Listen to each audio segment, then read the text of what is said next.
Good morning from Sacred Space at Titania's Realm. It's 11:22 a.m.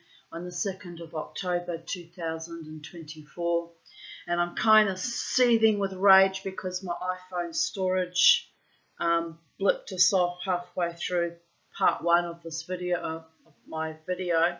This is now part two, and because of that, I couldn't film, video part two. And it's weird that it wouldn't clear because I actually emptied I emptied the folder. So it's weird. My iPhone's glitching and I'm livid. It's driving me bats. Can you tell? So I thought, what shall I do? Time is of the essence because I have my appointment at 2. So I thought, well, I'll film on my laptop camera and we'll get around it that way. So it's going to look a bit weird because it's two different perspectives. I don't look great on my my laptop video. As you can see, I look washed out and grey and awful, but I don't care about that. It's about getting the truth and the stories out and finishing the task. So I was halfway through reading from 2018, and I had just finished a bit of a segue and a commentary on the part where I wrote, only very few have stood by me and stood the arduous tests of time, and I just finished saying that only platonic male friends have stayed with me in my life. The rest all took what they wanted, used and abused and sloughed off, which is actually a good thing. Users and abusers should always slough the fuck off and never darken my doorstep again. But, I was just trying to explain about how the gods have denied me a truly loving partner in this incarnation at least.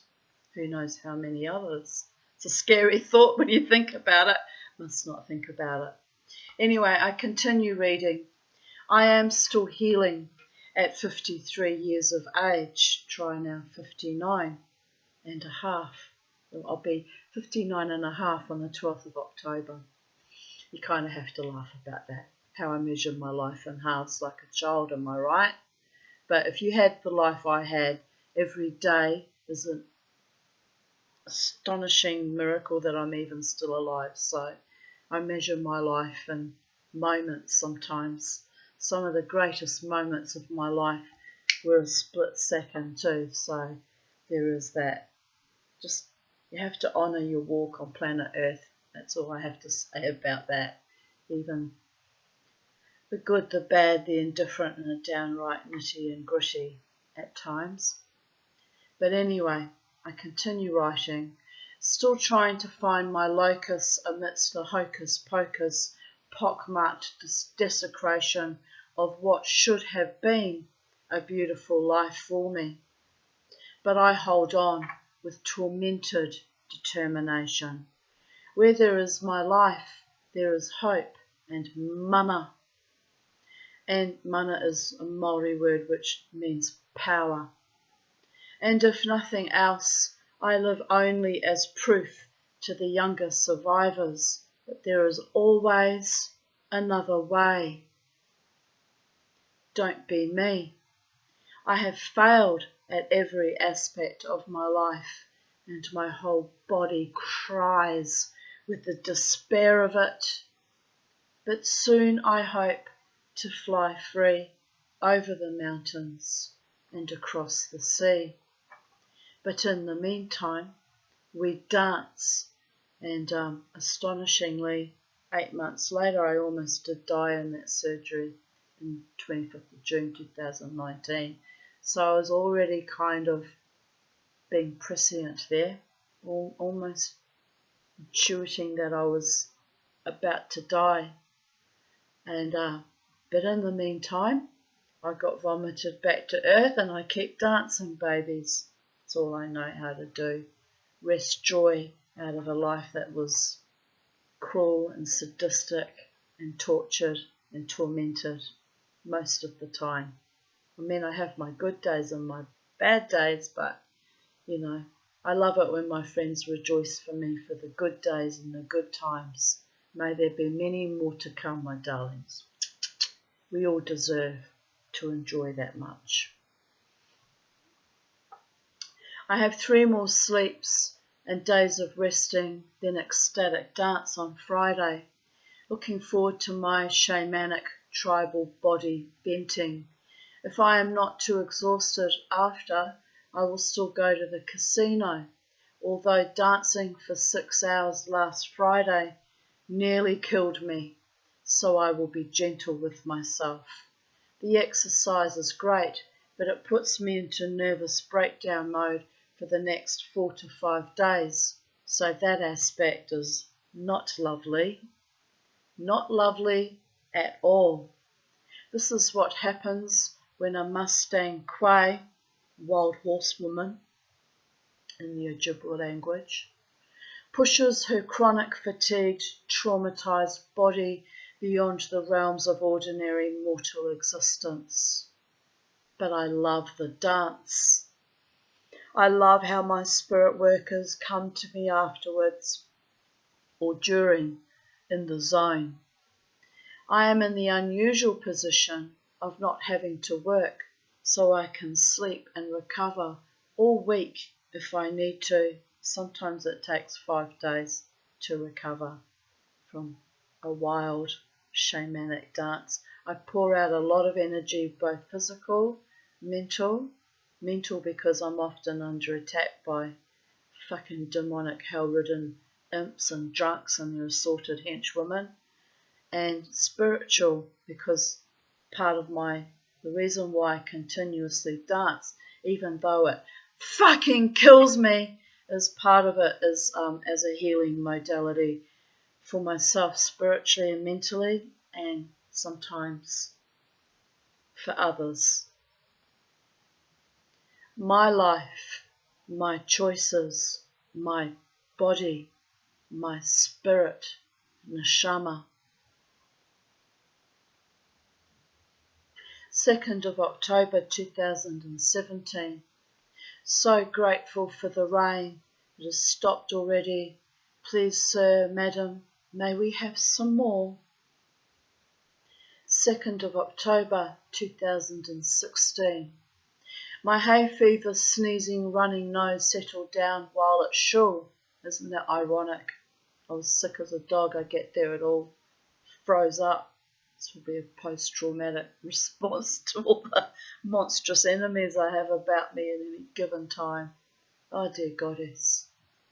To be a Jew, it's not easy even for us Jews, trust me on that one.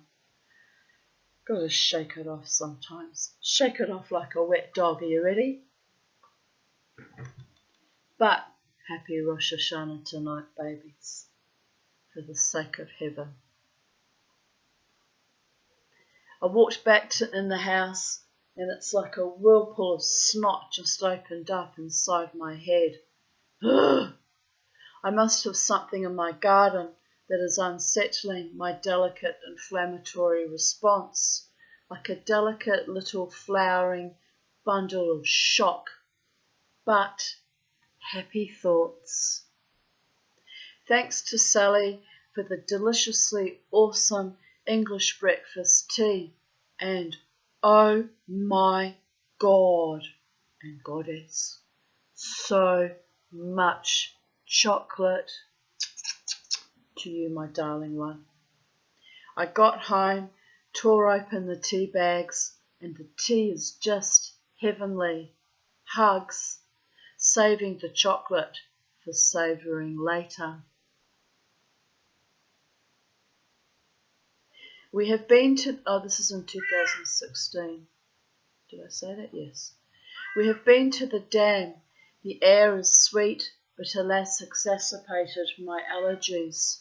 Fuck it. Dog is muddy but happy. I am happy but muddy.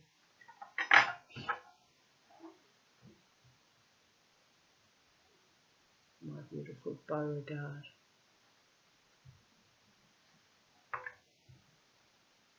Sally and I Had a nice time at Shul. We met up with some old friends from New Orleans who are living in Port Moresby. I told them about my dream about Milne Bay. So Charles showed me some pics on his phone of the area and some dancers from Milne Bay. This is in Papua New Guinea, people of Earth. So that was the unexpected connection to my dream as they are visiting Brisbane for the High Holy Days, which is Rosh Hashanah, goes through to Yom Kippur, and then 4 days later, Sukkot. It's called the High Holy Days. Or, alternatively, the Days of Awe. I hadn't seen them for about 5 years. I feel a bit better about my slowly dying sleep apnea brain throwing out weird imagery in places now. Not crazy after all, just slightly precognitive. Noise. Early I wrote, ran out of tea, ye gods. Islands just exploded. Seas ran dry. Catastrophe. First world but third-class citizen poverty blues. Fuck. So I made coffee. Now I need to go to the supermarket for tea. Grr. I hate the supermarket. Ironically, I was in Aldi on Friday. I asked myself, do I need tea? Nah, came back the third person singular asshole that lives in my head. Yes, I said to that bum staring nobody. Yes, I think we must need tea by now. No, that old and doubting Tanya declared. I gave up the fight, bought other shit instead. Now you know why you should always listen to only one voice in your head, the still but affirmative, quiet ones. Ha ha ha. That was pretty funny that day. Anyway, Sally, amused by my story, spoilt me with chocolate and tea. My two favourite things. I rather enjoy my breakdowns, averaging one a day, or at least 3 times a week. If I had sex as often as I had breakdowns, I would be a well-oiled piece of epic machinery, like a quick-firing Uzi, but with a certain dogmatic charm. Tiny squeaky voice. Kill me now. She did not say that out loud and on Facebook and now on YouTube. Oh yes, she did, babies. Can you tell I'm going to shul tonight for the sake of heaven? I wouldn't mind going to shul tonight, actually. I wonder if I should just waltz in there like I own the place. Oh, wouldn't they freak out? Oh, the Tanya is here. The Tanya is here. Oh, dear goddess, be quite comical. Very tempted to do it, to be honest. But I think you have to buy tickets and they've got heavy security and they probably... Well, they couldn't exactly stop me from going in because I am, after all, still a Jew, but they'll just sneer and be awful. I can't be bothered. There's my answer. Don't deal with idiots. The Holy One in all manifestations cleaves me to this planet against my own will sometimes. He knows I love him. I don't need to pray in synagogues and temples to prove that point. Here I write, well primed and licensed to pray amongst the evil Yidden of yore. It's what I think of some of my enemies in that space. So it's not exactly Haimisha or holy to pray with Kavanah in a space where you're surrounded by your own fucking enemies. Doesn't work for me, babies. Sing me a couple of Jack Daniels and a live band and I'll dance my prayers to my own obliteration almost. That works better for me. It's more honest. It's a new year, new beginnings, new opportunities to heal and to blossom, shaken, not stirred, on the quivering tree of life, Eitz Chaim. May all who follow it find peace, but not with those malevolent, hypocritical motherfuckers. I'll let go of the anger one day. I will, probably when I'm dead. But Hashem asks me to daven, so daven I shall, and look each and every enemy right in the eye. Or they used to hate that.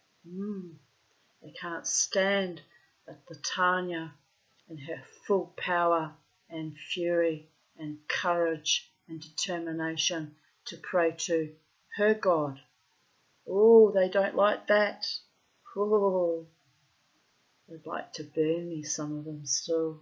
The witch, the Jewish witch. Oh, they're evil, malevolent, lackluster, cursed, lack soul and often personality as well. God protect them though. The Jews like me, living their best life, being arseholes and hypocrites, most of them, but living their best life, as is the right of every human being on this planet. Honour the gods of thy understanding and know thyself, so you don't infest entire synagogues with your rot and your hate and your othering. Mama T has spoken.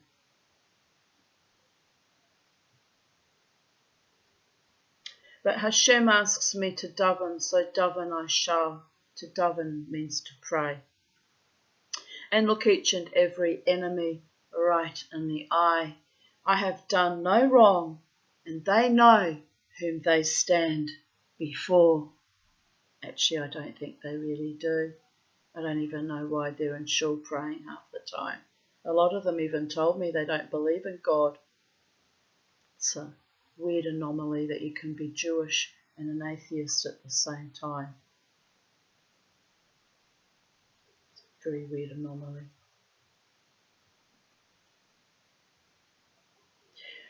Watching some of them slowly wither in their jocks can be amusing if it weren't so sad that I know the true colour of their souls and hearts and minds as well from personal experience.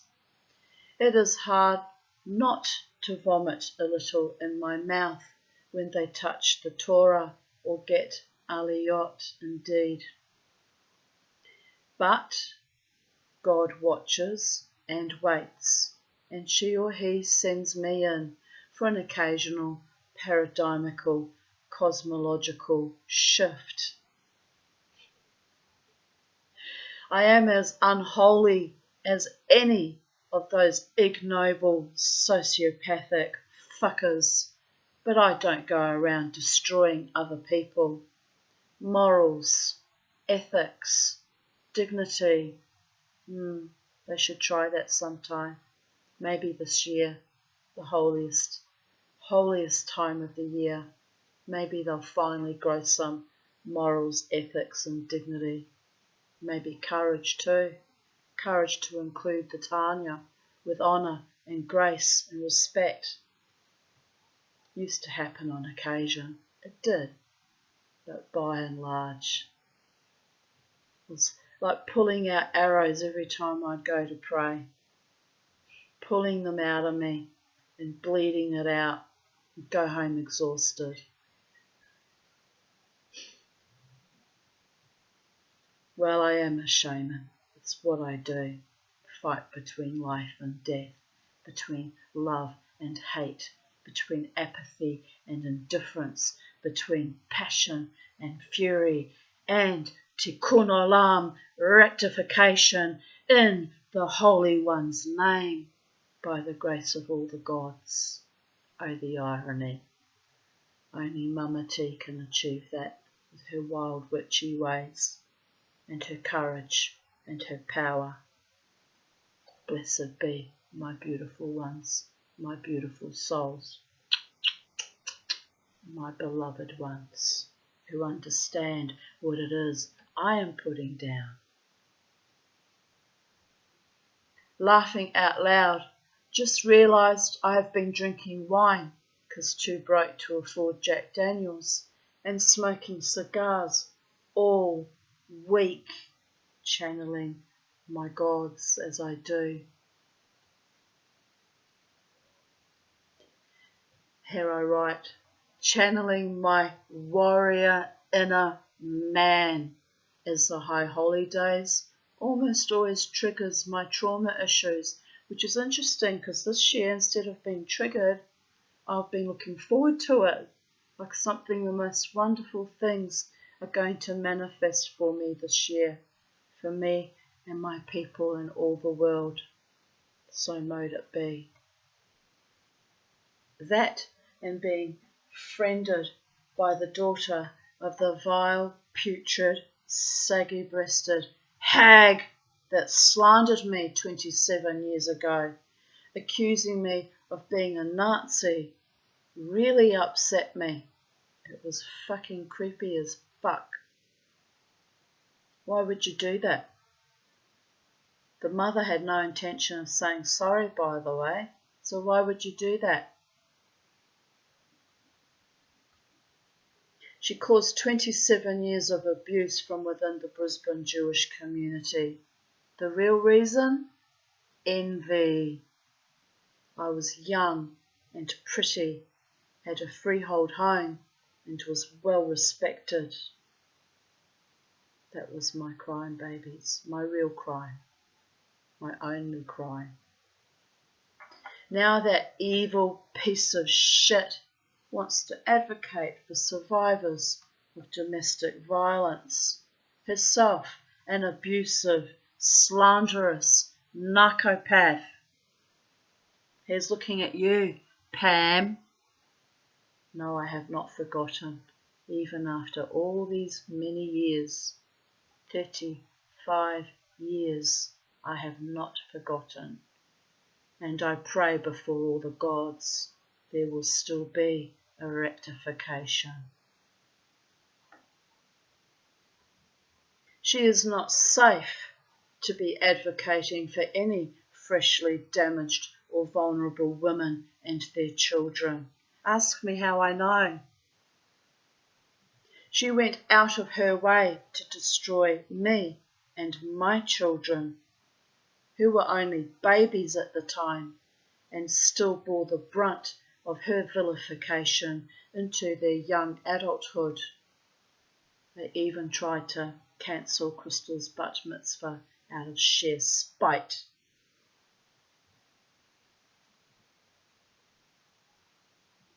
No one ever protected my children as I protected and defended theirs. Evil fuckers. I'm shaking with rage to this day to even think about it still.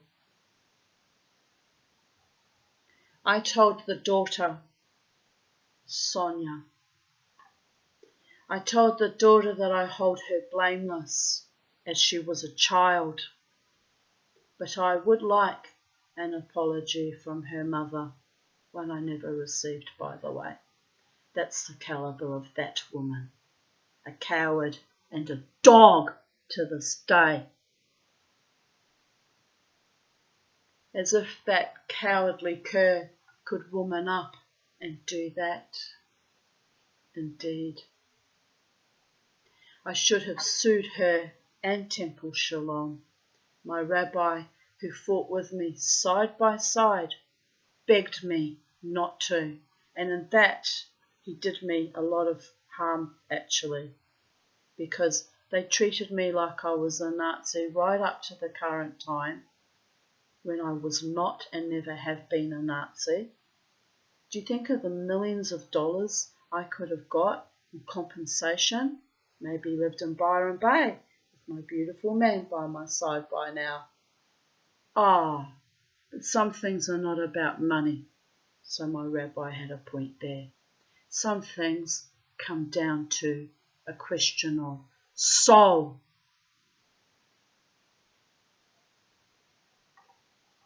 As I am not motivated by greed or malice, I chose not to. But the real cost, equal to millions of dollars, including when they humiliated me at that meeting, February 2020, mocked and derided me and made foul comments even about my beautiful shoes. You owe me millions of dollars. Run and hide, boys. Fucking idiots. Really idiots. They really are idiotic. I have to shake it off. The same millions that show laughing my ass off because karma is a bitch and all, got robbed of by one embezzler. They did not press charges. Lol. The guy embezzled $30,000 for his gambling addiction while he was... Oh, I laughed my ass off. Couldn't happen to a nicer congregation, actually. They deserved it in a way. But anyway, he was the treasurer at the time. He kept coming up to me, when are you going to pay your shore fees, Mrs. Harris? Got no money. Fortunately, I really did have no money, or he would have embezzled my money. And where was I going to find more money for the shore fees when I had no money to begin with? That was the caliber of that man. A Jew in his own Jewish community, robbing his own people shamelessly, and they let him get away with it. It's astonishing. It's just mind-blowingly astonishing. But I turn up with my Slavic, German, Polish, English, Scottish, Irish face, and for 36 years I've lived in Brisbane now. For 36 years they persecuted me for a face when I haven't robbed them, I haven't embezzled, I haven't raped, I haven't betrayed. I've stood in my own truth though, but I haven't done any of those filthy things. But the psychopaths honour another psychopath.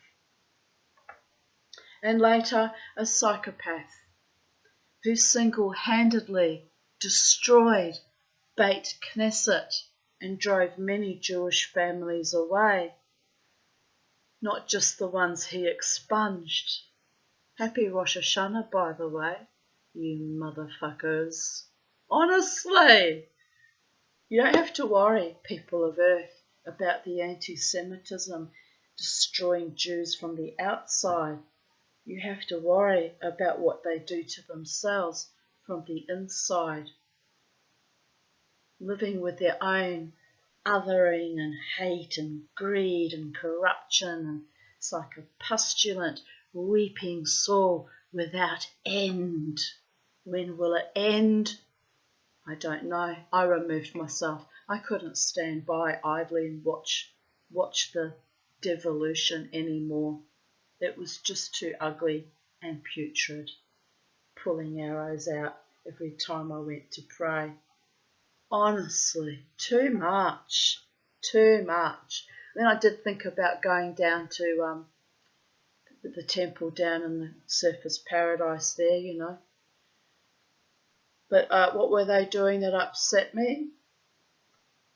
You know, the last few years, aggrandising all the politicians. The same politicians that advocated this and killed our entire species. So no, I can't support that either. I can't pray in such a toxic wasteland that participated in the destruction of all humanity's health and safety and blood and DNA. I can't participate. I can't pray amongst such people. I can't do it. You want to come and pray? Come and see Mama T Friday night. Sling me a Jack Daniels. I'll get my beautiful, talented, handsome men to play chop suey or zombie, and that is how we will pray, babies. And it will be more heartfelt and more authentic and more pure than any church-going Christian or Muslim or Jew or Buddhist or whatever so-called religious person that you have ever set eyes on in your life, because I am Vitania and I've walked that line and seen the evil perpetrated in the Holy One's name even on the holiest days of our year.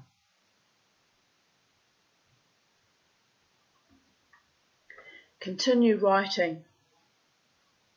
Even stole the shul from the Reform movement, which is an outrage, by the way, and gave it to his newly formed and grossly inadequately converted conservative shul. What do I mean by grossly inadequately converted?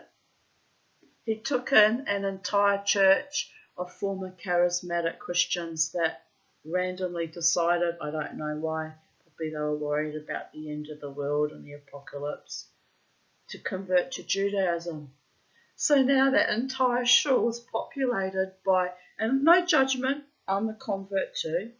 When you convert, you're a Jew, and that's how it is, babies. But there was something wrong with that picture. An entire church load of people he converted to conservative Judaism. And they would just look at me. I was teaching Sunday school at the time, with blank faces. The children had no idea why they were even there. You could see it in their little faces. They were just no idea what's happened to us, really. I felt sorry for them, because the children don't have a say, unlike their mad fucking parents. And that madman, Garrick, I won't say his full name, but everyone knows who Garrick is. Don't we just? Yes. Like a perverted, twisted Robin Hood. Schmendrick. I kind of have to laugh now because it's with time it's become comedy, but it wasn't funny at the time. There was nothing funny about that. It was horrific, actually. But I survived that too. It's another thing I had to survive. On the backs of Holocaust survivors who heroically smuggled gold coins in their fannies, both Australian and American versions of that word. Do you understand what I'm saying here? So they could buy the initial house, a former Christian church, in Coolata Street, and land to start the first progressive shul in Brisbane. Some of the foundation members were Jewish atheists. Oh, the irony. Oi, why buy a shul if you are an unbeliever? It's a very Jewish thing to do. Maintain our cultural heritage, no matter what, no matter who, even in a defunct Christian church that, quite frankly, is so evil that space needed reconsecrating over, and maybe I should go and smudge it again. It's probably time it got smudged. But I've withdrawn from that space for so long. I don't know what any more Soros or Mishigas is going on, and it's better for my mental health that I don't know. I had to remove myself completely. And the other half were on the trot from the despotic Orthodox who rejected them for being quirky, mad, poor, or having non-Jewish spouses or children, or being gay, or, survivors of child sexual abuse from a certain reverend. That's the truth, people. They were all escaping various levels of othering and deep, cumulative, complex trauma. That's the foundation of that shul there in Coolata Street. Running away instead of standing and fighting and having that former reverend expunged, who, by the way, ironically after his death, I became a very close friend of his wife, not knowing that her husband had been the Brisbane Jewish community paedophile. Either way, how does God put me into these spaces? I don't know. I'm an iconoclast. I'm a catalyst. I'm a shaman. I'm the Tanya. It gets weird. I can't explain it. I honestly didn't know that was the case. It was pointed out to me by one of his survivors at his funeral. Can you imagine that? She came up to me and she said, "Why are you sitting next to that woman, knowing what she's done to all of us?" I had no idea. I was deeply horrified. That woman had been a wonderful friend to me and kind, so I sat beside her with great pride to support her in her grief, not knowing that her husband was the village pedophile.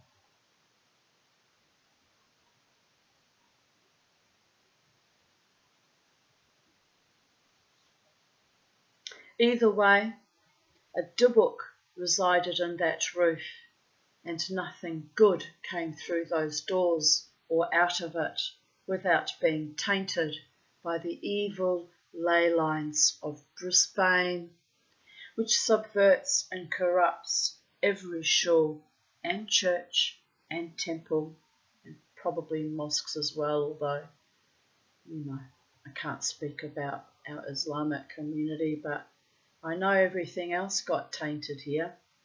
Every other Christian church and Jewish synagogue and temple has been tainted.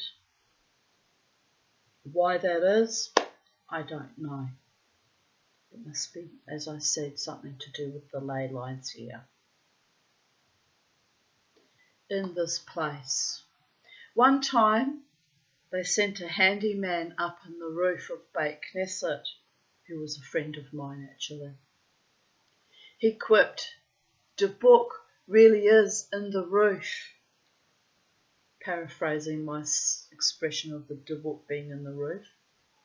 He brought down a Christian text, Timothy somebody. I rolled on the floor with laughter. I really did. The tears were running down. I was like, oh, that's just beautiful.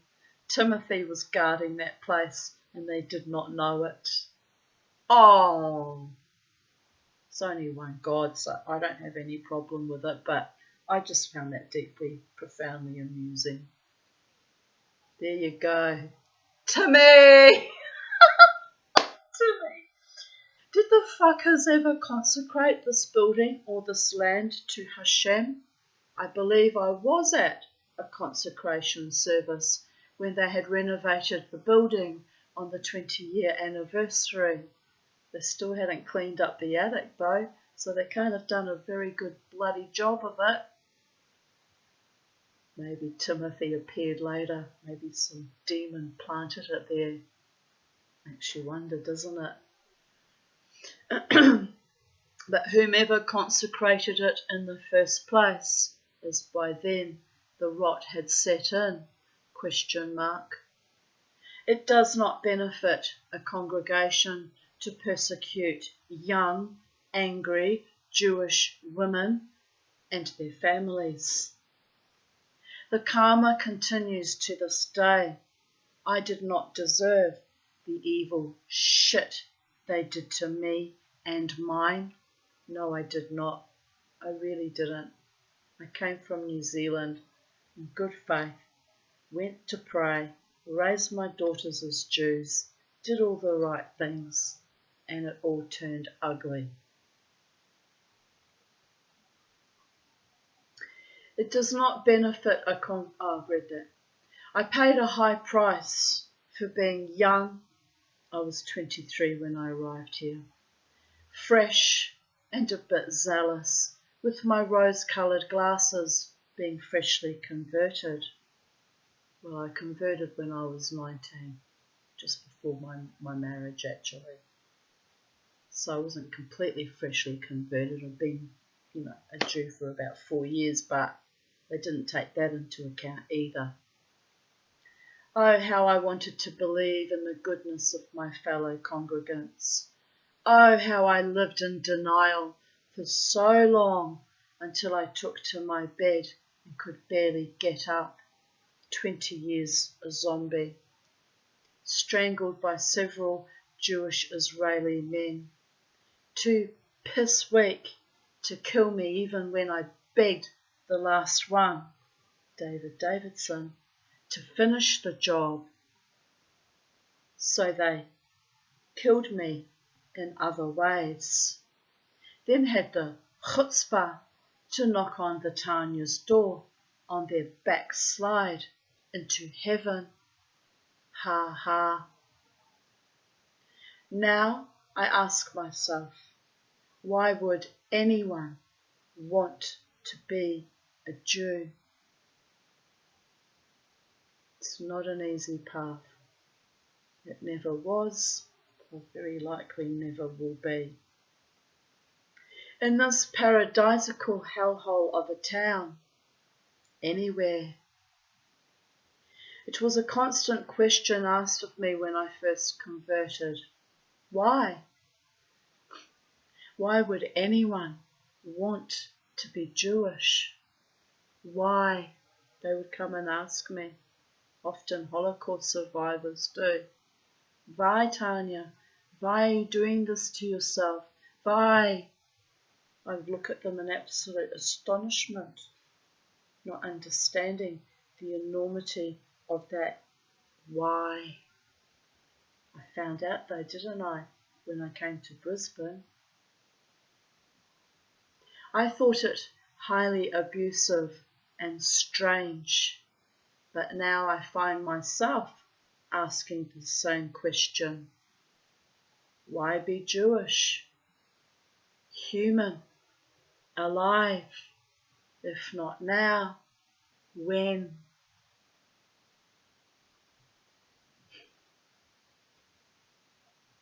The still small voice sighs in its psychedelic dream. Because.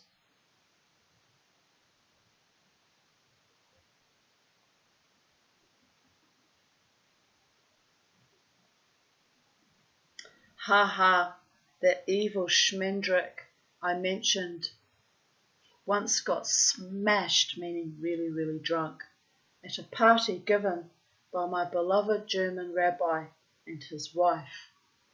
I was wearing a polka dot Georgette blouse. I looked lovely. But Garrick derisively pointed at me. Some jealous pique, perhaps, as his gay partner had been engaged in friendly conversation with me. He called me Spotty. He split his 2 fingers in the shape of a snake's tongue.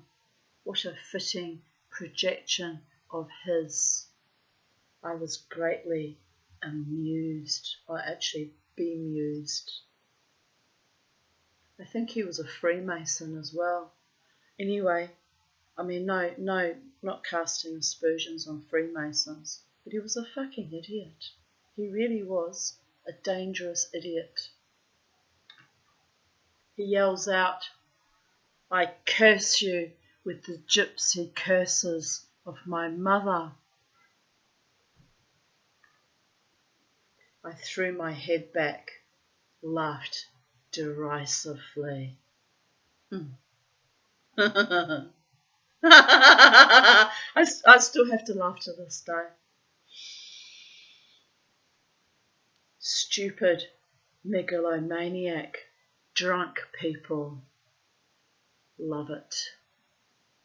You, Garrick, you devilish cur, curse me with your fucking gypsy curse?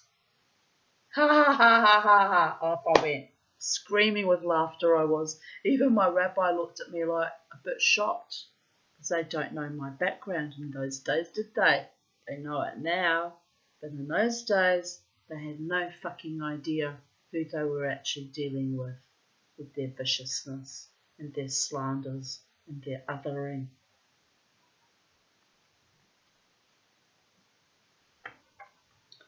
I am descended from a real witch, a mage, a man who stopped a Nazi cavalcade. And actually, no, I was wrong about it being a Nazi cavalcade, because it was earlier during World War I, because my uncle that told my half uncle that told my mother was only a little boy at the time. So it would have been during World War One. He was about 9 years old, and he was born, I think, in 1909, so it would have been 1918. There you go, I've even figured out the actual date. But anyway, the equivalent of Nazis, because it was the Weimar Republic. A man who stopped a Nazi cavalcade with his mind. A man who taught dozens of the Rom once a year in Hamburg, where they parked their caravans for several blocks around his apartment.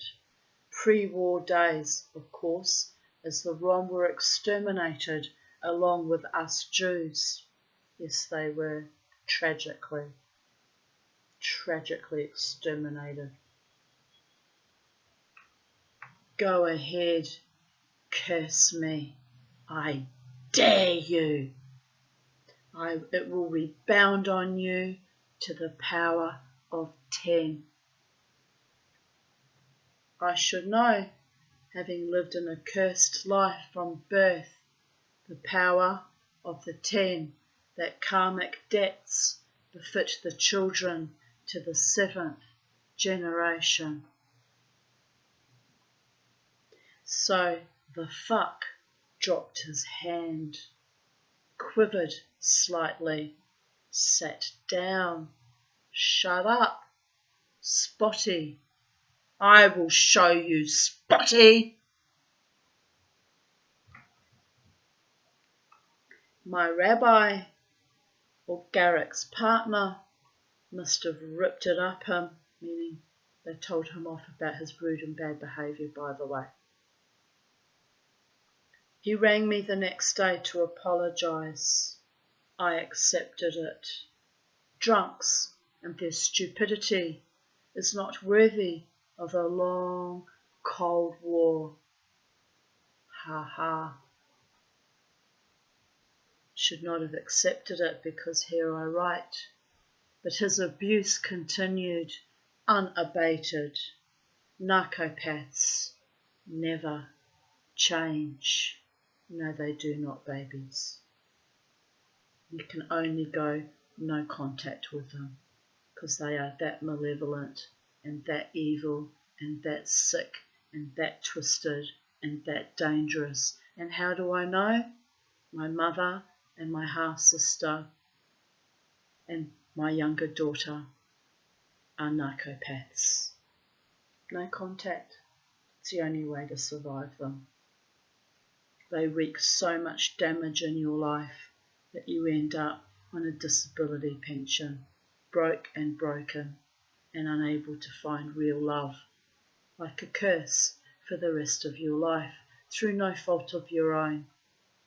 That's how much damage they wreak, the bastards. Well, some years ago I broke that curse, and oh how the love started to blossom for me, amazingly.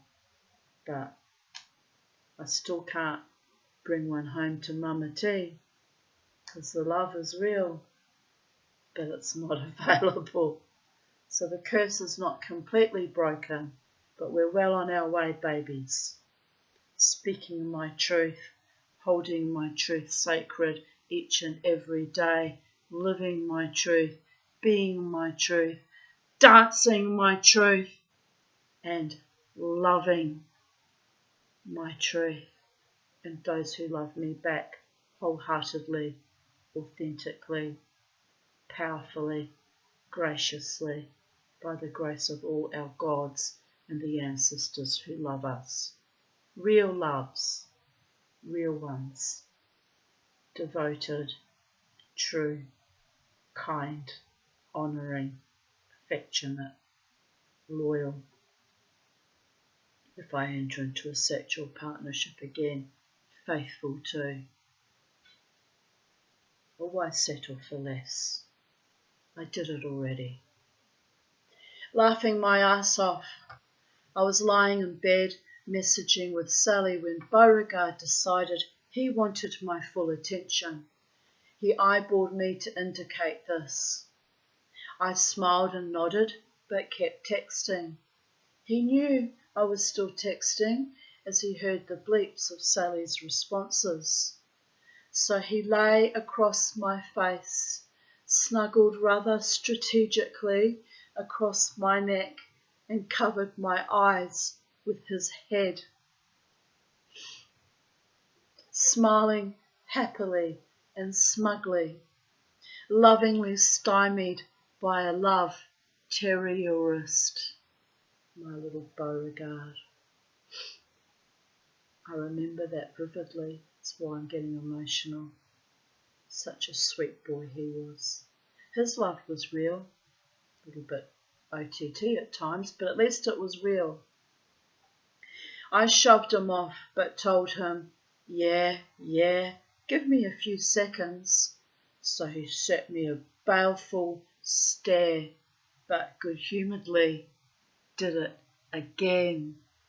Oh, Beauregard. My little fur angel, my baby.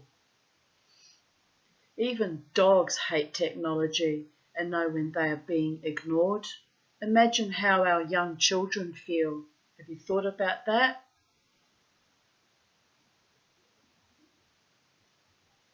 I just had a dream about a place called Milne, Milne. It was near the sea, but had a river flowing through it. A hilly place like Wellington, probably one of my composite dreams from my dying sleep apnea brain. It had a wharf with trams servicing it. I looked down a rocky, craggy place that was damp and the rocks were black like coal. Deep in the crags, slimy worms were traversing them. I ran my fingers down the rock and commented that it was smooth like velvet. The other women were artists in their 50s who were very snobby and posh, and annoyingly, one kept stealing my gypsy shawl and even my cardigan and wearing it, i.e. dominating me, and I was being very patient with her, albeit pissed off. I had visited this area with them, as one of them had bought a house there near the sea. They said it was on the Sunshine Coast. The houses were old chamfer boards and looked like Queenslanders, but charming. One of the women sneered that the area was populated by working class Labour supporters. I told her off, as those workers were the reason she ate so well and lived so comfortably. There was a stony silence after that. I ignored it, and soon we were all on more friendly terms again, being haunted by ignorant snobs, even in my dreams. We stopped to visit a restaurant, which was an old Queenslander-type house which boasted large rooms and fireplaces. It was rather odd as I stepped into a room near where we were seated to dine. It was a young girl's bedroom. She was black and had afro curly hair, aged about 14 or 15. She was beading a black jet bracelet, sitting quietly and rather shyly. I commented on how clever she was, and she looked up, not at all perturbed that a stranger had stumbled into her room, which was an extension of the dining area, but at the end of the room, not much privacy. I showed her my own handmade bracelet, and she smiled and nodded shyly. I then told her I would excuse myself and not disturb her further. She smiled. Nice kid. The place looked so pretty, and I told the woman who had moved there that I really liked the place and could see why she wanted to live there. The place had a mountainous terrain that led to the sea and a vibe like Byron Bay or Montville, very soothing and healing and pretty. When I woke up, I googled it as the scenery felt so real. There is a Milne Bay in Papua New Guinea, which is very picturesque, but did not look quite like the place in my dream. I also note Milne being the name of A. Milne, who wrote about Pooh Bear and his son, Christopher Robin. Anyway, so isn't it astonishing that when I went to Shaw Temple later, that I ran into Charles Goldberg and his wife Arlene, and they had just come from Milne Bay. The synchronicity and the magic of that is still takes my breath away to this day, to be honest. Anyway, I once had a vivid dream about the Atherton Tablelands when I first arrived in Brisbane, but only a few years later found out it is in North Queensland. I never got to visit there in real life either, but I never forgot the dream, which felt just as real as this one. Maybe I should go there. Maybe my true love's waiting for me at the Atherton Tablelands, am I right? I mean, I had that dream and it was so real and vivid. And when I described it to my friend who lives near there, she said, yes, that's exactly what it looks like, and you should come and visit me up there one day. And for one reason or another, I never made it up there. Never made it anywhere. I've been trapped in Brisbane hell for 36 years by the gods. That's why I occasionally get wanderlust and fantasize about just leaving, walking out and leaving everything and turning up in a new place and starting a new life. But frankly, I'm too chicken shit to do it. Otherwise I would have done it by now. By the gods.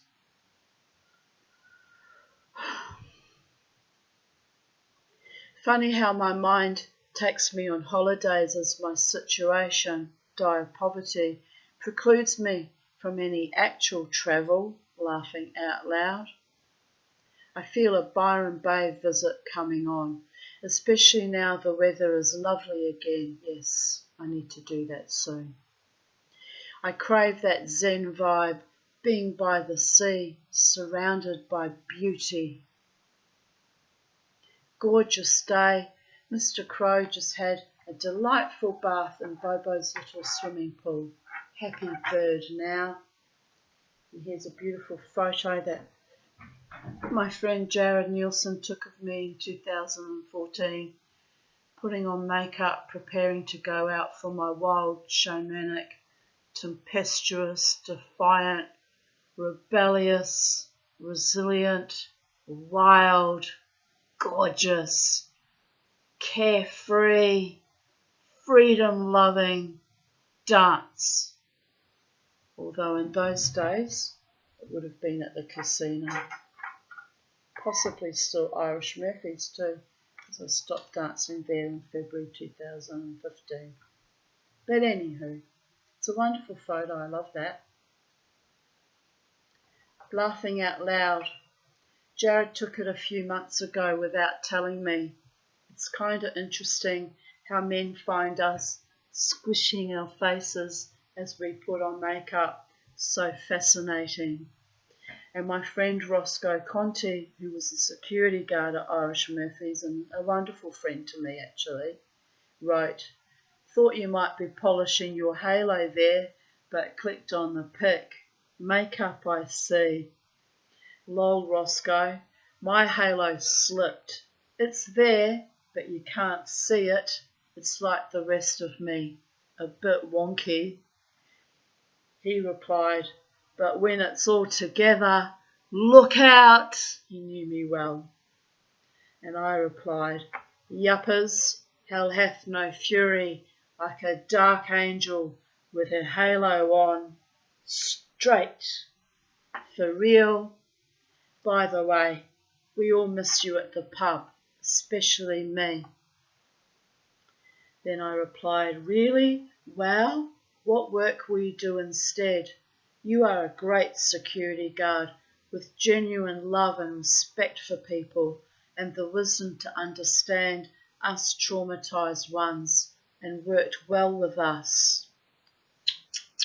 You're a wonderful man, Roscoe Conti. Never, ever fucking forget it. The Tanya has spoken. Here I write. You were an amazing asset. The industry will be foolish to lose you. And Rachel Walsh wrote, love the halo comment with the love heart. It's true, my halo has slipped. I'm a bit dark-sided, babies. Let's be real here. The woman who was once a reformer at one time, doing my Orthodox Jewish conversion as well, praying in unholy spaces in God's name. The halo slipped so far off its perch, but as Roscoe said, when I sit it back on top and off we go, it's a force to be reckoned with. And by the way, it's not my halo, it's conferred by the Holy One in all manifestations, and those who have seen me in my full power in times of danger in those dark places and spaces have seen who was with me, and it's astonishing at times, even for me.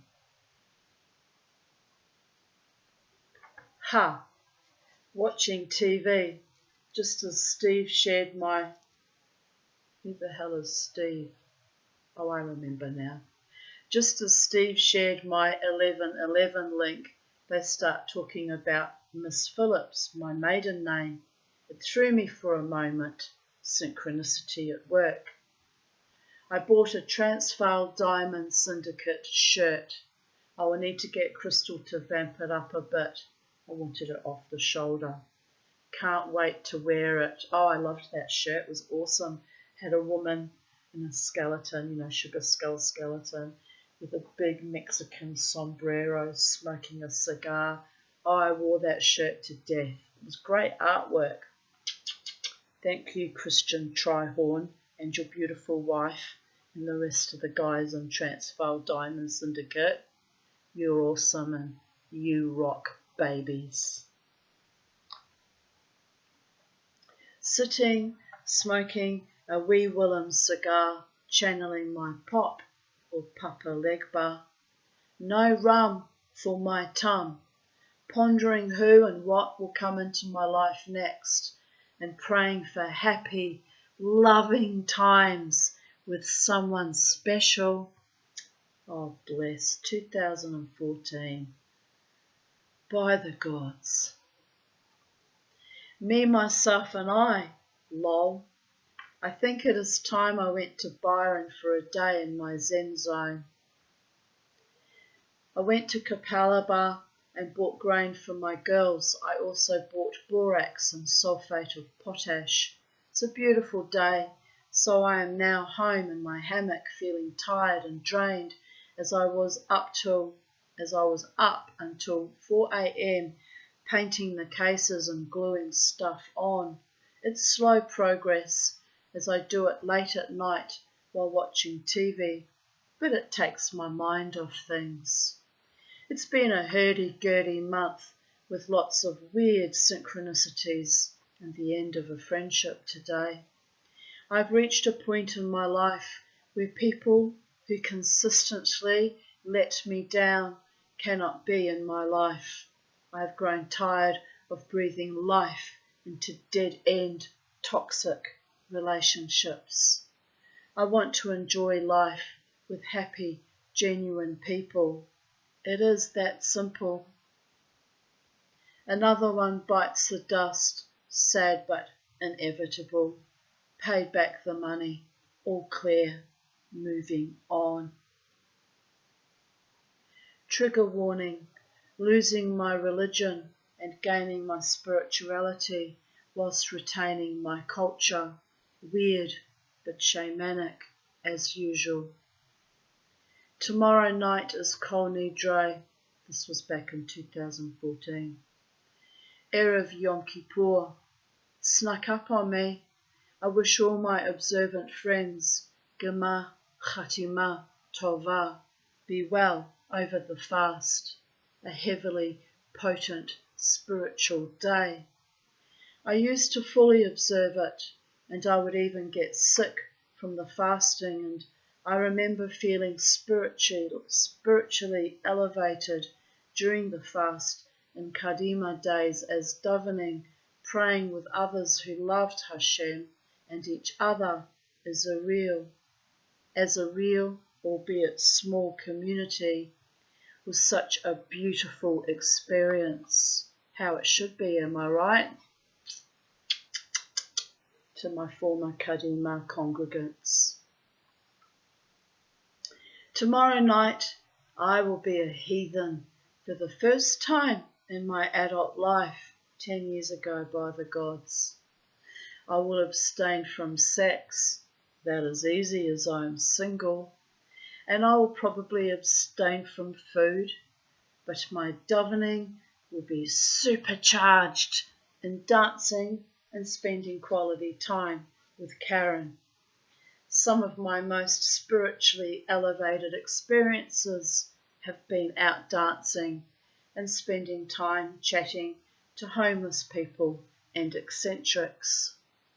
Kabbalah teaches there are 49 gates to heaven. All doors close upon me on Yom Kippur, but I have found a way to slide home base regardless with my slipped halo. I ask Hashem to forgive me, but I have my own way of communing with Him that does not involve a shul and an expensive membership or a community of too many people who dislike me or discredit me, laughing out loud. I finally got with the program, 2014.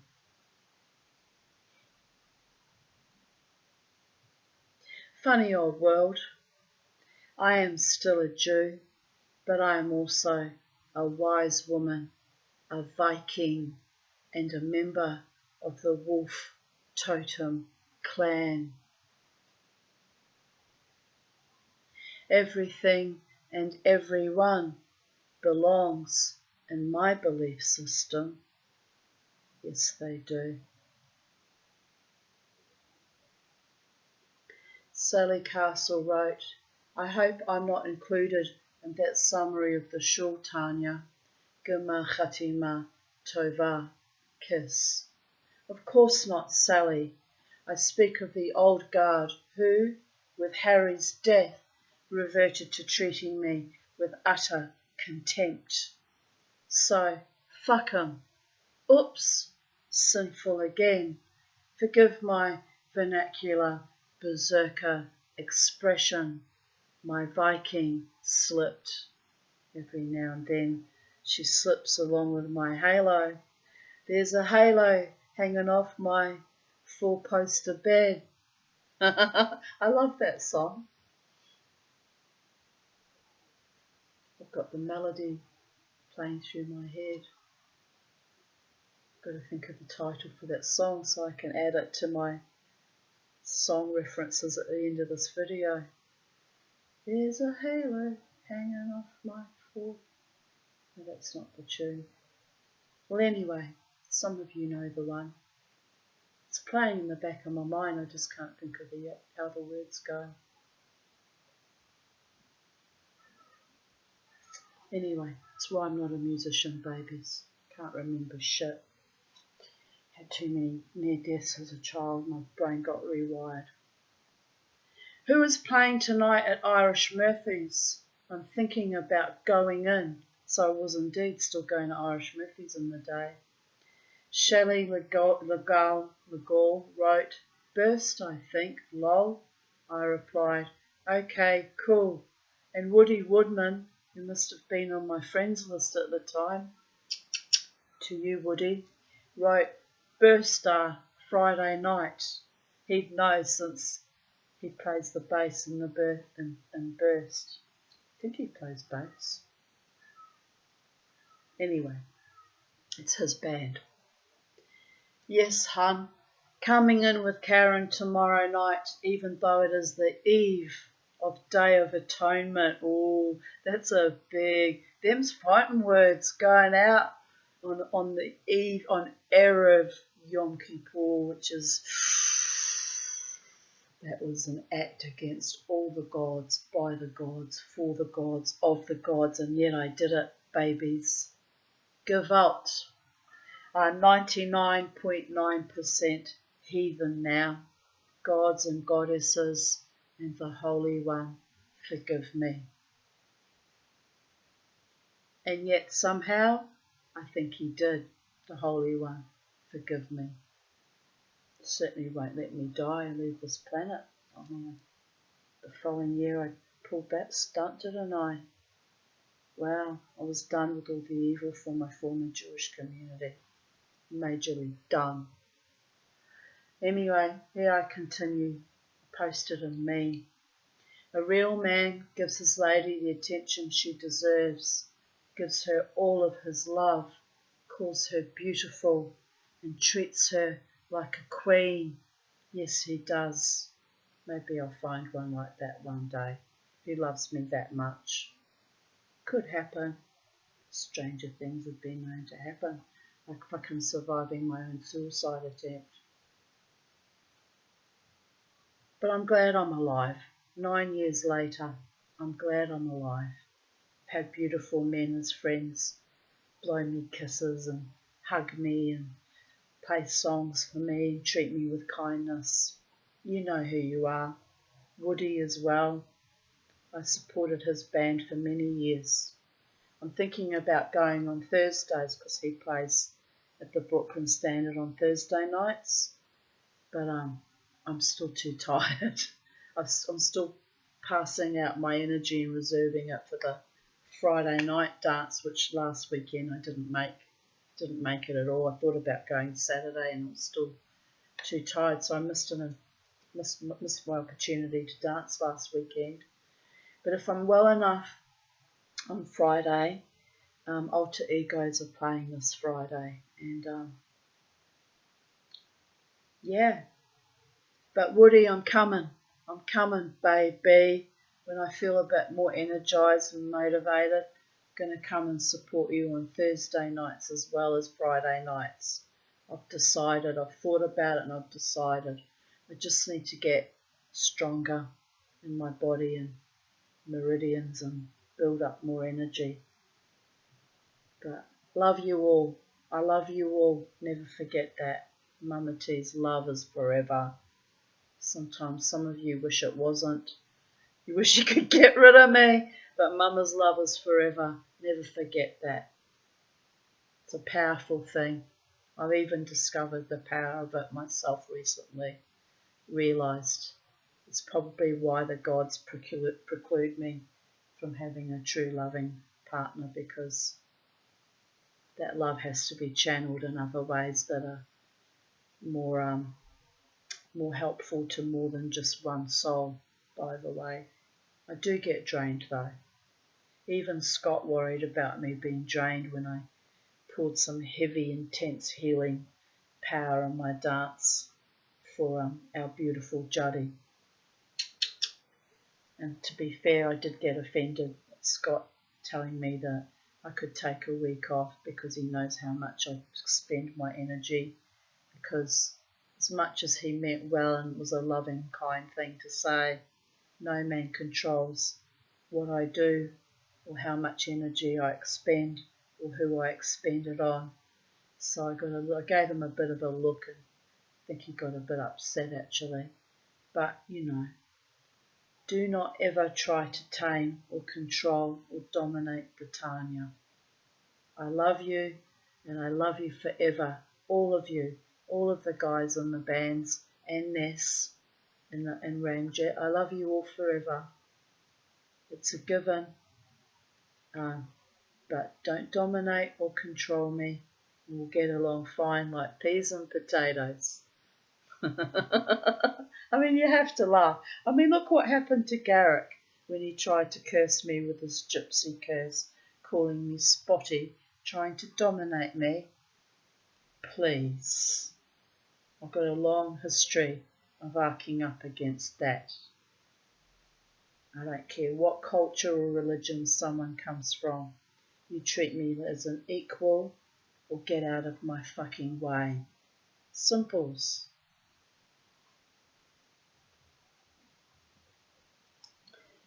As a real woman, I get on with my life while I'm waiting for him to wake up to himself and know I am the one. Or another real man might just discover that he wants me in his life, no matter what size. I love my life now. It's awesome. Well, back in those days, I was still carrying a torch with that lackluster Kerr, He of the crossroads, and for me, had to be blocked by Papa Legba. Sad but true. Well, sometimes you've just got to pull out the big guns, babies. You just have to. Had to stop. That nastiness has to stop.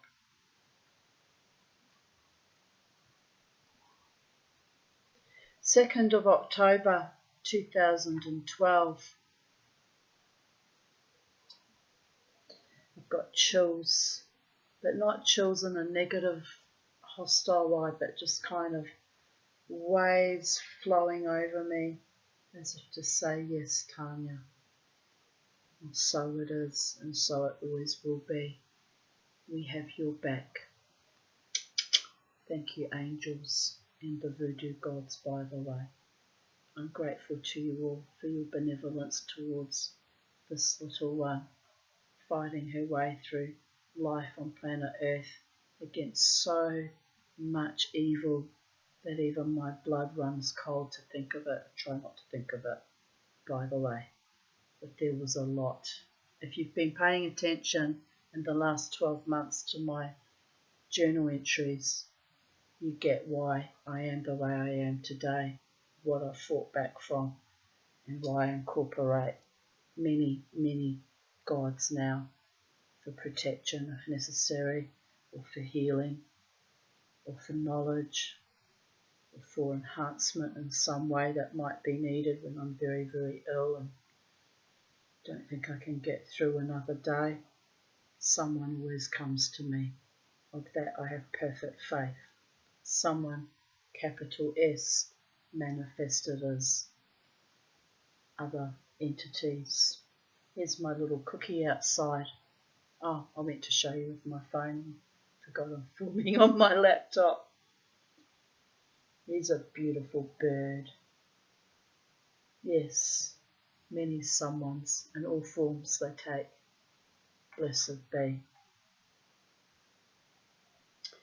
The first egg from the girls, I don't know which one laid, but it means they have settled into their new abode.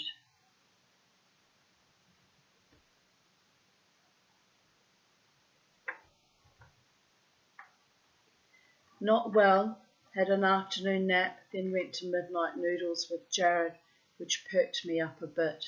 Might watch a DVD tonight or go to bed early if I still feel crappy later. 2nd of October 2008. I'm delighted to report that Crystal got a high distinction for her last assignment. Clever girl. The Tanya is happy and grateful that the alternator is being fixed tomorrow, funded by Courtney, which was very kind of him. I have to pay him back, but it's all good. And thus concludes today's readings of Even Date. Copyright Tanya Desiree Aarons.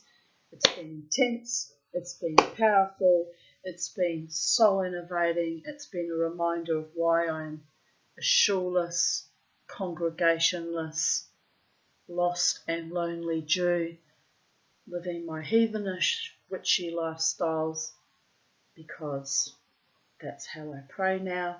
It's been a good reminder, actually. I'm still happy somehow, I don't know why, about Rosh Hashanah this year, which begins at sundown tonight. May this year, 5,000, I think it's 785, bring all good things to my people. The good Jews, the kind Jews, the noble Jews, the loving Jews.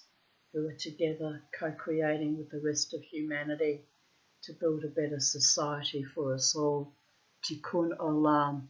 And in that I can include my beautiful friend Sally Castle, who is indeed a wonderful woman and an amazing soul, and I'm proud to call her my friend. And there are others in my former Jewish community that I think equally highly of. It's not all horror and trauma and shit people. There are lovely people out in our community as well.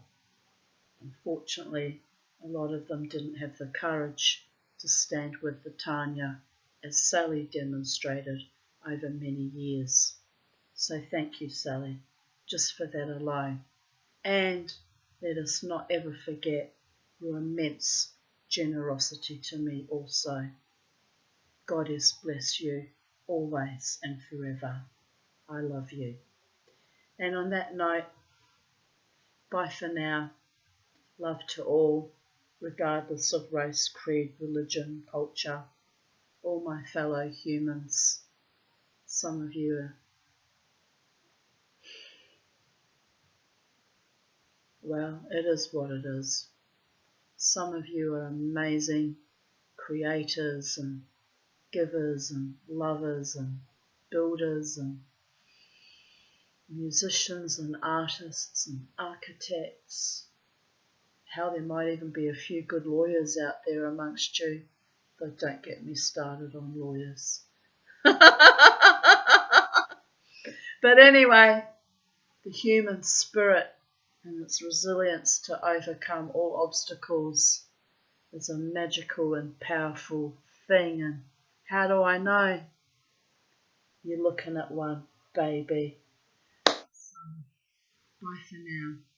God's bless. Have a beautiful day, night, morning, afternoon, evening, wherever you are on planet Earth in the space-time continuum, and if you're in other dimensions as well. Blessed be the Holy One, the true Judge. Amen. V'Salah.